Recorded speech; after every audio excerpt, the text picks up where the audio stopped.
The structure looked like a cabin trapped inside a barn.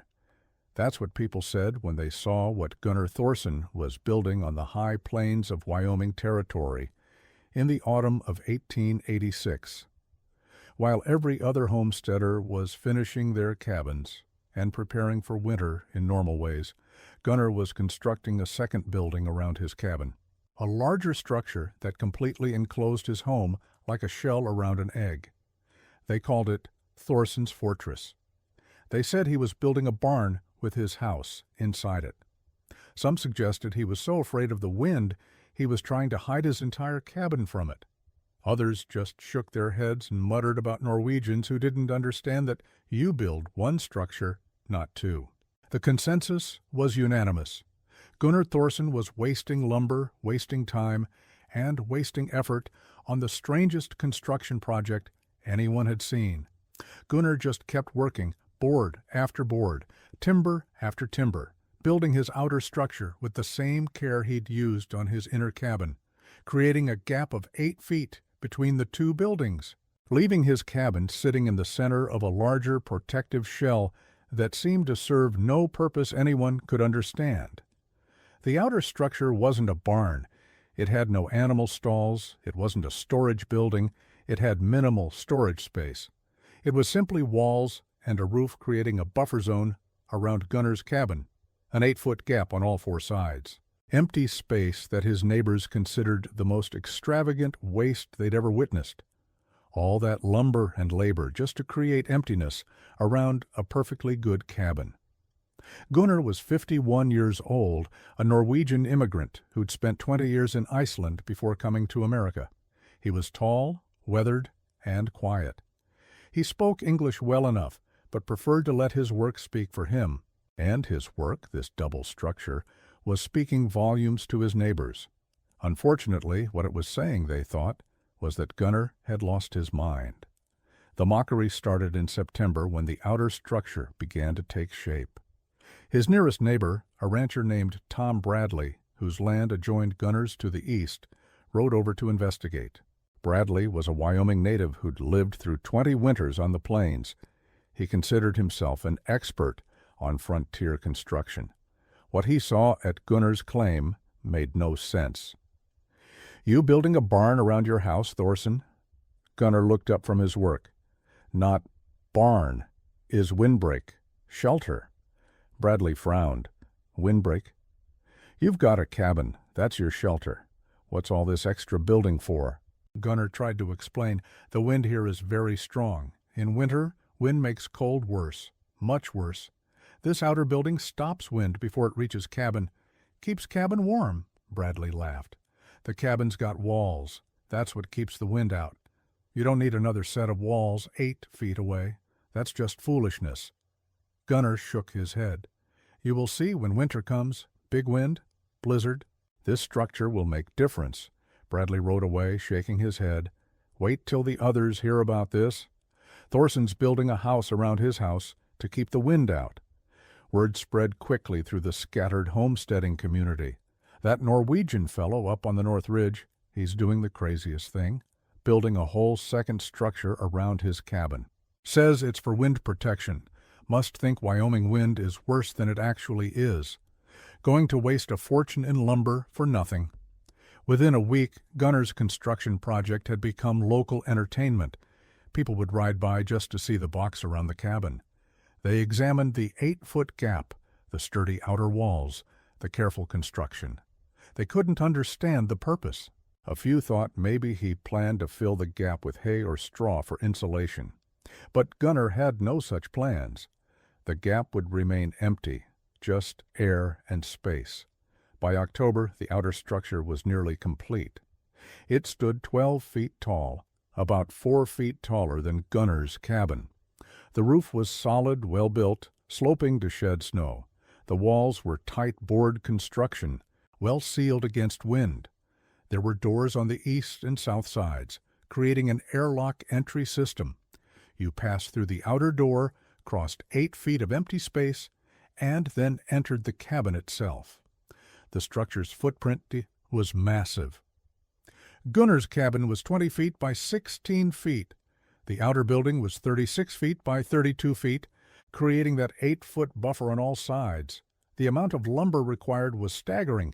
Gunnar had used more wood than most homesteaders used for cabin, barn, and outbuildings combined. And for what? Empty space. Tom Bradley brought a friend, a homesteader named Marcus Green, to see the finished structure in late October. They walked around it, examining the construction. Green was particularly vocal in his criticism. "Thorsen, I'm trying to understand the logic here. You've built what amounts to a second building just to create an air gap around your cabin. That gap's not doing anything, it's just empty space." Gunnar was patient in his explanation. "In Iceland, we have wind like you cannot imagine. Wind that can knock a man down. Wind that brings cold that kills. We learned to build protection. 2 structures, one inside other, creates buffer. Wind hits outer wall, loses power. Cold air stops in gap. Inside stays warm, stays calm." Bradley interrupted. "But Thorsen, we've got cabins that handle Wyoming wind just fine. You don't need all this. A good cabin with tight walls is enough." Gunnar shook his head slowly. "Your cabins handle normal winter, maybe. But when big storm comes, real blizzard, you will see difference." Green pressed the issue. "How much lumber did this cost you? Time? Money?" Gunnar shrugged. 3 months' work, maybe $400 in lumber and materials. Green whistled. $400? You could have built 2 cabins for that, or a cabin and a fine barn. Instead, you built a box around your house." Gunnar smiled slightly. "I built survival. You will understand when the test comes." The men left, convinced Gunnar had wasted resources on an elaborate construction that would provide no benefit. The story spread throughout the Wyoming Territory. Homesteading community, Thorsen's folly, the Norwegian's box, the cabin inside a barn that isn't a barn. People spoke of it as a cautionary tale. This is what happens when foreigners don't listen to locals who know the land. What Gunnar knew, what he'd learned from 20 years in Iceland and from Norwegian traditions going back centuries, was that wind in open landscapes was the real enemy of warmth. Cold air by itself was manageable. You could insulate against it. But cold air driven by 60 or 70-mile-per-hour winds was a different beast entirely. Wind stripped away every bit of warmth. Wind found every gap, every crack. Wind made cold deadly. In Iceland, he'd seen turf houses built with double walls. The outer wall bore the brunt of the wind. The inner wall, protected by the buffer zone, stayed calm and held warmth. He'd seen farm buildings constructed with this principle, keeping livestock alive through Arctic storms. He'd experienced firsthand how an air gap between structures could mean the difference between survival and catastrophe. The Wyoming plains, while not as severe as Iceland, had their own brutal character. The wind here was relentless. It blew constantly, and in winter it carried cold from the north without mercy. Gunnar had experienced his first Wyoming winter the previous year, living in a small, temporary shelter. He'd felt how the wind penetrated everything, how it drove cold through walls, how it made even a hot fire seem inadequate. He'd known then that he needed to build differently. His design was simple but comprehensive. The outer structure was built to withstand extreme wind, heavy timbers, diagonal bracing, foundation anchored deep. This structure would take the full force of any storm. The 8-foot gap between outer structure and cabin was critical. Wind hitting the outer wall would create turbulence in that gap, but the turbulence would dissipate before reaching the cabin. The cabin itself would sit in relatively calm air, protected by its larger guardian. The air gap also provided thermal buffering. In extreme cold, the outer structure would be frigid, approaching outside temperature, but the air in the gap, while cold, would be calmer and slightly warmer than the outside. The cabin, surrounded by this buffer zone of calmer air, would lose heat much more slowly than a cabin exposed directly to wind-driven cold. Additionally, Gunnar had built the outer structure with storage in mind. The gap on the north and west sides, the sides facing prevailing winter winds, was kept clear for maximum buffer effect. But the gap on the south and east sides held neatly stacked firewood, tools, and supplies. This created additional mass and insulation on those sides while keeping essential supplies accessible even in the worst weather. November arrived with temperatures dropping steadily. Gunnar settled into his protected cabin, comfortable and well-stocked for winter.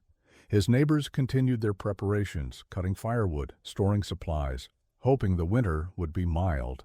No one really knew what to expect. The previous winter had been moderate.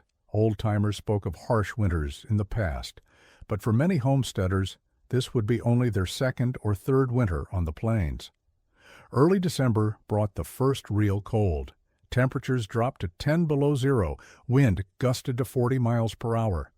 The combination created brutal wind chill. In exposed cabins across the region, settlers burned large fires and still felt cold. The wind found gaps in their walls, creating drafts that defeated their heating efforts. They stuffed rags in cracks, hung blankets over windows, fought a losing battle against the relentless wind. In Gunnar's cabin, conditions were dramatically different. The wind roared against his outer structure, but inside the protective shell, his cabin sat in relative calm. The wind's howling was muted, distant. The cabin walls, not subjected to direct wind pressure, held their warmth. A modest fire kept the interior comfortable. Gunnar sat reading by lamplight, warm and undisturbed by the storm raging outside his protective box. Tom Bradley noticed Gunnar's chimney smoke during the cold snap. It rose steady and undisturbed from the outer structure's roof, where Gunnar's inner chimney extended through. In contrast, Bradley's own chimney smoke was torn away by wind the moment it emerged, creating a stuttering, inefficient draft. He realized Gunnar's chimney, protected within the outer structure, had better draw and better efficiency. Even the chimney benefited from the wind protection. But this early December cold was just a preview. The real test was coming, though no one knew it yet. Christmas approached, and the weather moderated slightly. Settlers relaxed, hoping the worst was past. Gunnar knew better. He'd seen Icelandic weather. He knew that the worst storms came in January and February. He continued his preparations, making sure his supplies were adequate. His firewood was dry and accessible. His protective structure was secure. January 1887 arrived quietly. The first week was cold but manageable. The second week brought snow, light and intermittent. Then, on January 15th, the barometric pressure began dropping. Gunnar, who checked his barometer daily, noticed the rapid decline. A major storm was approaching. He spent the 15th and 16th securing everything, bringing extra firewood into the gap space where it would stay dry and accessible, checking all his doors and seals. The storm hit on January 17, 1887. It would be remembered as the Great Die-Up Blizzard, one of the most devastating storms in Wyoming Territory history. It began with light snow in the morning. By noon, the snow was heavy. By evening, a full whiteout blizzard raged, and then the wind arrived. The wind that night exceeded anything most settlers had experienced. Sustained speeds of 60 miles per hour with gusts to 85.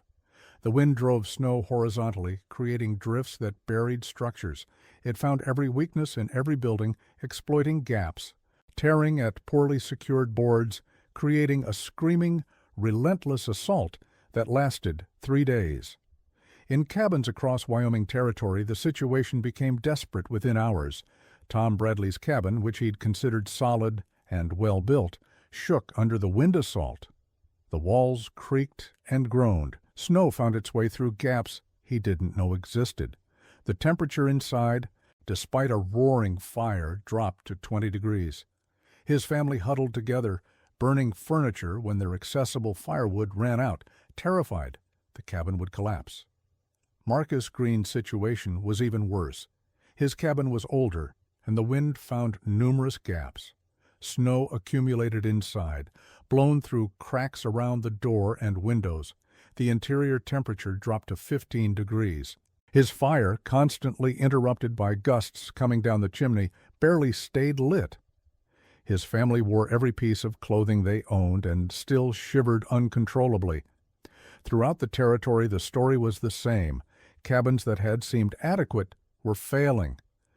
The combination of extreme wind and bitter cold was overwhelming standard construction. Settlers who ventured outside to get firewood faced life-threatening conditions. Several didn't make it back, freezing to death 20 feet from their doors, unable to find their way in the whiteout. Inside Gunnar's protective structure, conditions were entirely different. The outer walls took the full force of the wind, flexing and groaning, but holding firm. The 8-foot gap dampened the wind's fury. By the time air currents reached Gunnar's cabin, they were weak and turbulent, having lost their coherent force against the outer barrier. The cabin sat in relative calm, like the eye of a hurricane. The sound was the first obvious difference. Outside the protective structure, the wind screamed at 80 miles per hour. Inside the gap, the sound was muted to a steady roar.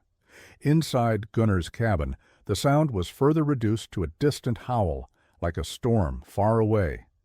Gunnar could hear the blizzard, but it sounded remote, not immediate. The structural stress was the second difference. Gunnar's cabin walls experienced almost no direct wind pressure. The outer structure absorbed all the force. The cabin itself could have been built much lighter, and it still would have survived. So complete was the protection. But Gunnar had built it solidly anyway, creating a fortress within a fortress. The thermal performance was the third critical difference.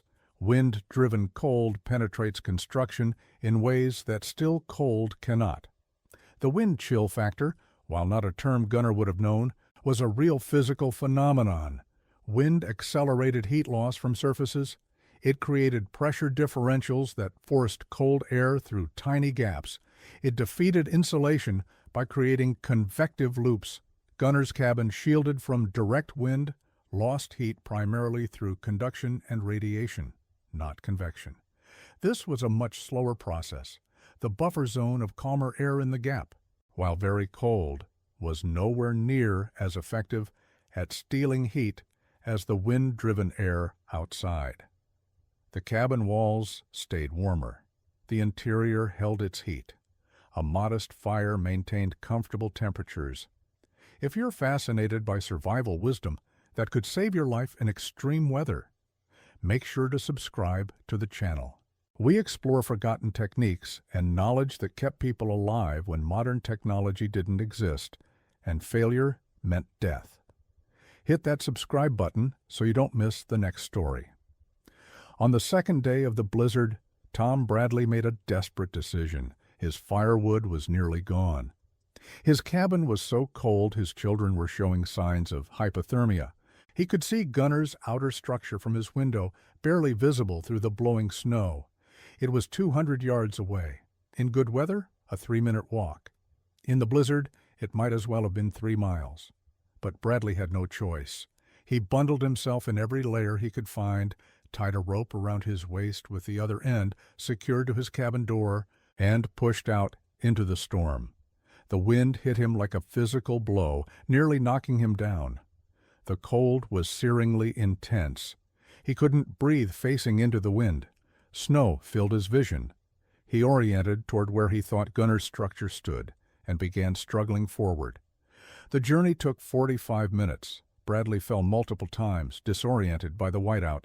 The rope played out its full length, and he was still only halfway there. He untied it and continued forward, knowing he was now committed. Turned back, and he'd never find his cabin. His only hope was to reach Gunnar's structure. He stumbled forward, freezing, exhausted, beginning to experience the confusion that precedes death by hypothermia. He hit Gunnar's outer wall by accident, literally running into it in the whiteout. He felt his way along the wall, searching for the door, found it, pulled it open against the wind's resistance, stumbled into the buffer zone. The difference was immediate and shocking. The wind dropped to almost nothing. The sound changed from a scream to a muffle. He could breathe normally. He was still desperately cold, but he was out of the direct assault. He staggered across the 8-foot gap, now clearly visible in the calmer air, and pounded on Gunnar's cabin door. Gunnar opened it immediately, pulled Bradley inside, and shut the door against what little draft existed in the protected zone. Bradley collapsed on the floor, shaking uncontrollably, on the edge of severe hypothermia. Gunnar worked quickly. He stripped Bradley's frozen outer layers, wrapped him in blankets, sat him by the fire, made hot broth, slowly, carefully brought Bradley's core temperature back up. It took 2 hours before Bradley stopped shaking, another hour before he could speak coherently. When Bradley could finally talk, his first words were, "How is it warm in here? How are you not freezing?" "Outside is hell." Gunnar gestured to the walls around them. The box, the structure everyone laughed at. "This is why I built it. The outer walls take the wind. The gap stops the wind from reaching this cabin. Inside here, we are protected. The wind cannot touch us." Bradley looked around the cabin with new eyes. The temperature inside was perhaps 55 degrees, not tropical, but comfortable, with warm clothing. A modest fire burned in the fireplace. Outside, the thermometer had read 40 below with 80-mile-per-hour winds. Wind chill equivalent to perhaps 100 degrees below zero. Yet here, inside the double structure, life was normal, possible, safe. "My family," Bradley said. "They're still out there, in the cabin. They won't make it." Gunnar nodded. "When storm breaks, we bring them here.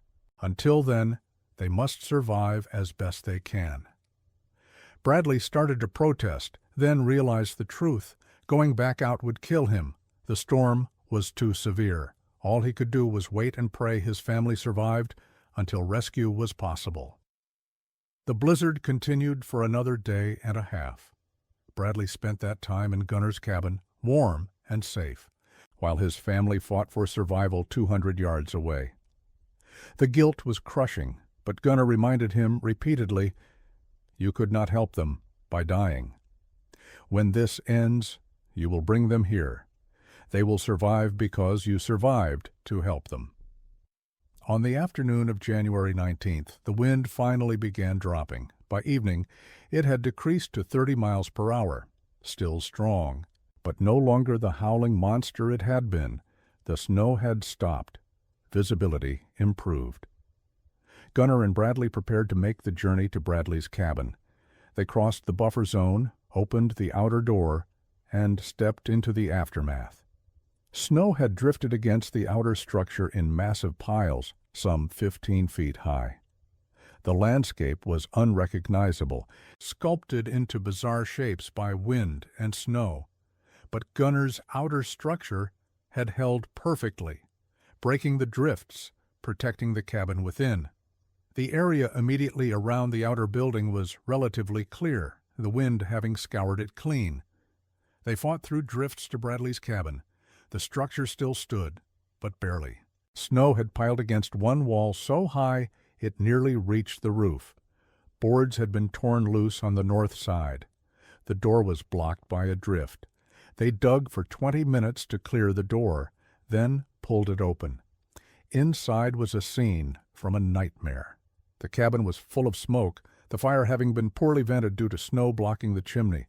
Bradley's wife and 3 children huddled under every blanket they owned in one corner, barely conscious from cold and smoke. The interior temperature was 10 degrees. They'd survived, but just barely. Gunnar and Bradley carried the family members one by one through the brutal cold to Gunnar's structure. The journey, 200 yards, had to be made 5 times, once for each family member. By the time they'd moved everyone, both men were exhausted, but the family was safe, warming slowly in Gunnar's protected cabin. Mrs. Bradley's first words when she could speak were, "Where are we?" "How is it warm?" Bradley explained, his voice breaking with emotion. "This is Gunnar's cabin, the one with the box around it, the one we all laughed at. It saved my life. It's saving all our lives." The Bradley family stayed 5 days while the weather slowly moderated. During that time, 2 other families arrived, refugees from failed cabins. Marcus Green came after his cabin's roof partially collapsed under snow load. A family named Peterson came after running out of firewood and facing starvation and freezing. Gunnar's double structure sheltered them all, 13 people in total, all warm and safe while the disaster played out around them. The storm's devastation became clear as conditions improved. Throughout Wyoming Territory, the death toll mounted. 63 people had died, most of them freezing in their own cabins or dying while trying to reach help. Thousands of cattle had perished, frozen solid in the fields. The economic damage was catastrophic. Ranches that had thrived were wiped out overnight, but the human stories were what mattered most. Families who'd survived talked about how close they'd come to death, how their cabins had failed them, how the wind had defeated every attempt to stay warm, how they'd burned furniture, clothing, anything combustible, and still nearly frozen. The survivors were traumatized. Their faith in their shelters destroyed. Gunnar's structure became famous almost immediately. The cabin that survived, the box that saved lives. Word spread throughout the territory. That Norwegian fellow who built the strange double structure, his place was the only one that stayed warm. Everyone who sheltered there survived in comfort while others died. The man we mocked might have been the only one who understood what was needed. In February, as life slowly returned to normal, settlers began visiting Gunnar's claim. They examined the double structure carefully, measuring the gap, studying the construction, asking detailed questions. How thick are the outer walls? How did you anchor it against the wind? Why 8 feet for the gap? Could 6 feet work? What about 10 feet? Gunnar answered every question patiently. He explained the principles. Outer structure must be very strong, must withstand full wind force without flex that would damage it. Inner cabin can be lighter because it is protected. Gap must be wide enough that wind turbulence in gap does not affect inner cabin. 8 feet is good, 6 feet would work. Less than 5 feet, maybe not enough. He emphasized that the outer structure wasn't just about one big storm. It improved daily living through the whole winter. Every winter day was windier, calmer, more comfortable inside the protection. The extreme blizzard had proven the system under worst-case conditions, but the benefits accrued every single day. Tom Bradley rebuilt his cabin in the spring of 1887, but he didn't just rebuild. He built a double structure following Gunnar's design. Cabin first, then an outer protective building around it with a 7-foot gap. The work took all summer, but Bradley was thorough. He consulted Gunnar on every detail. When winter came again, Bradley's family lived in warmth and protection, never again experiencing the terror of that January blizzard. Marcus Green did the same, building his new cabin with an outer protective structure. The Peterson family, grateful for Gunnar's shelter, built theirs the same way. By the fall of 1887, 6 homesteads in the valley had double structures. By 1888, 14. The technique spread as people recognized its value. Subscribe to this channel to discover more forgotten survival techniques and building wisdom that's more relevant today than ever. From frontier innovations to life-saving knowledge, we explore the practical skills that made survival possible in the harshest conditions imaginable.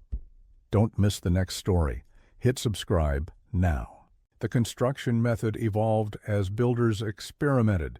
Some used lighter materials for the outer structure, reasoning that it didn't need to be as solid as Gunnar's since it was purely protective. They were wrong. The first major windstorm revealed that light construction couldn't withstand the forces involved. Only solid, well-braced outer structures survived intact. Others tried smaller gaps, wanting to save lumber and space. Gaps of 4 or 5 feet proved adequate for moderate winds, but insufficient for extreme events.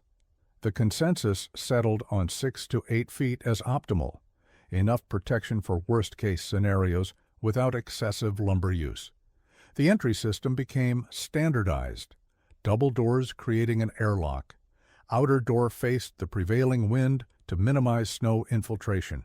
Inner door opened into the cabin. The buffer zone between doors served as a mudroom, storage area, and transition space.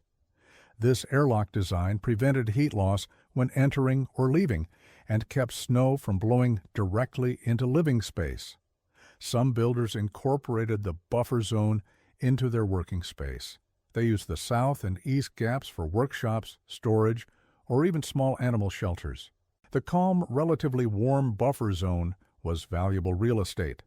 As long as the north and west sides remained clear for maximum wind protection, the other sides could be utilized. The economic analysis was interesting. Double construction cost about 60% more in materials than single construction, but the benefits were substantial.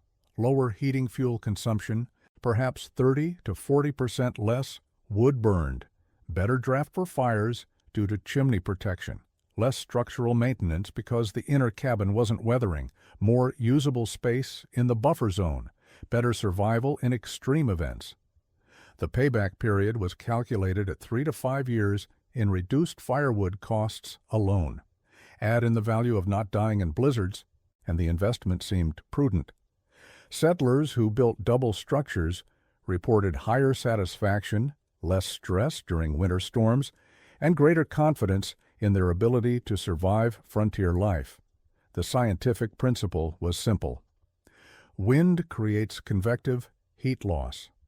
Remove the wind and you dramatically slow heat loss. The outer structure created a wind shadow, a calm zone where the inner cabin could maintain warmth efficiently.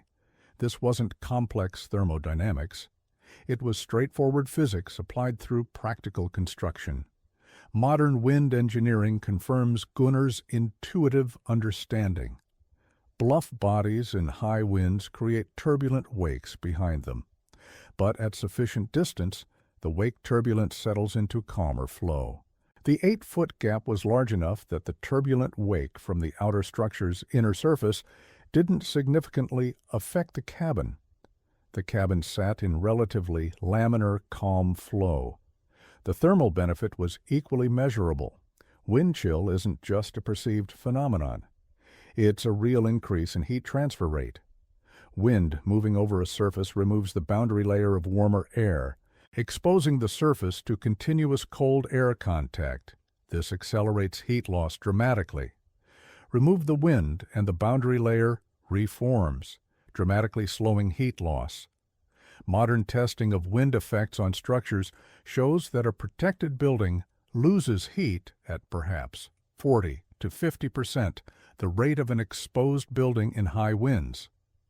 Gunnar's cabin, protected by its outer shell, was easily twice as thermally efficient as an exposed cabin in winter wind conditions. This efficiency translated directly to comfort and survival.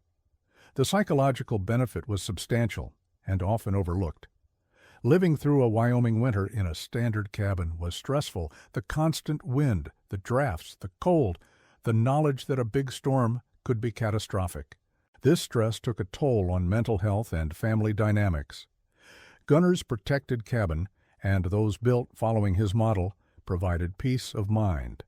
The constant wind became distant background noise. The cabin felt secure, safe, protected. This mental comfort was as valuable as the physical warmth. Children raised in protected cabins had different winter experiences than those in exposed cabins. They could play in the buffer zone even during storms, protected from direct wind. They could access storage and firewood without dangerous exposure. They grew up with the confidence that their home would protect them, not just barely keep them alive. The technique spread beyond Wyoming. Homesteaders in Montana, the Dakotas, and Nebraska adopted double construction for exposed locations. The method became particularly popular on high plains locations where wind was relentless. In more sheltered locations, valleys, or forested areas, single construction remained adequate. But in wind-exposed areas, the double structure became recognized as essential. Gunnar Thorsen lived in his protected cabin until 1916.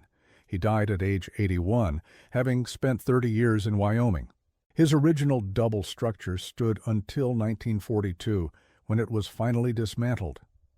56 years of service in one of the windiest locations in North America. The outer structure, which had borne the brunt of hundreds of windstorms and dozens of blizzards, was still structurally sound when removed. The cabin became a local landmark. People would point it out to visitors. That's the Thorsen place, first double structure in the territory, saved a dozen lives in the '87 blizzard. The man who built it was mocked by everyone, and then he saved everyone who mocked him. The cabin was proof that sometimes the crazy idea is the only sane idea. Modern sustainable building has rediscovered the wind protection principle. High-performance homes in wind-exposed locations often incorporate windbreaks, protective walls, or careful siding to minimize wind exposure. The energy savings from wind protection can be substantial. Gunnar's double structure was an early intuitive application of principles that modern building science has validated and quantified.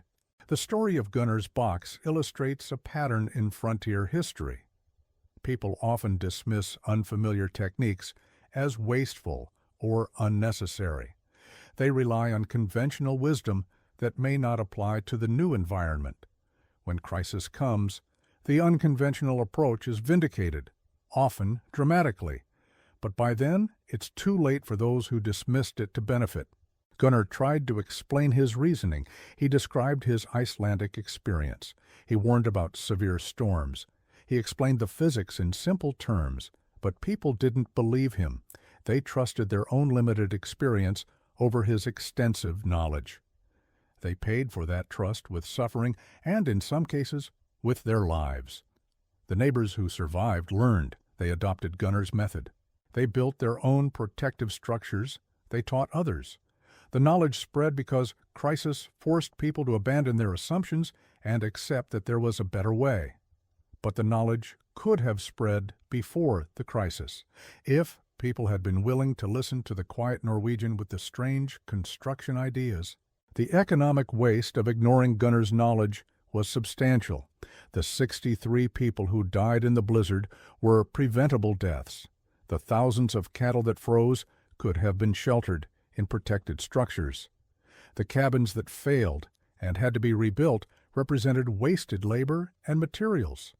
All of this could have been avoided if Gunnar's approach had been adopted earlier. But human nature resists change until crisis forces it. The neighbors laughed when Gunnar built his box around his cabin. They saw waste, saw foolishness, saw a foreigner who didn't understand American efficiency. They couldn't imagine that the simple act of creating a protective buffer could make such a profound difference. Their mental model of shelter was 4 walls and a roof. Gunnar's model was protection, buffering, and defense in depth. Until the blizzard hit. Until winds reached 85 miles per hour and temperatures dropped to 40 below. Until cabins shook and failed and filled with snow. Until people burned their furniture and still froze. Until the only warm, safe place in the valley was inside Gunnar's box. Until 13 desperate people crowded into his cabin, alive because he'd built protection they'd mocked. The blizzard was the test. The box passed. Everything else failed. The difference was wind protection. The difference was understanding that in extreme environments, standard construction isn't enough. The difference was learning from people who'd faced similar challenges in other places and solved them. The difference was having the courage to build differently when everyone said you were wrong. They laughed until the blizzard hit, until the wind taught them that Gunnar had been right all along, until his box, his fortress, his waste of lumber became their salvation, until the strange double structure everyone had mocked became the model everyone copied, because in the end, survival doesn't care about opinions. Survival only cares about what works. And Gunnar's box worked when everything else failed. The neighbors laughed when he built a box around his cabin. They called it foolish, called it wasteful, called it the work of a man who didn't understand Wyoming. Then the blizzard hit. Then the test came. And the box that looked like madness revealed itself as wisdom. The structure everyone mocked became the structure that saved lives. And the man they'd called crazy became the man who understood what survival required, because he'd seen worse, because he'd learned from those who came before, because he knew that wind in open country was the real enemy, because he had the knowledge, the skill, and the courage to build what he knew would work, regardless of what others thought. And when the blizzard hit, when the ultimate test arrived, his box stood firm, protected, sheltered, saved lives, proved that sometimes the person everyone laughs at is the only one prepared for what's coming.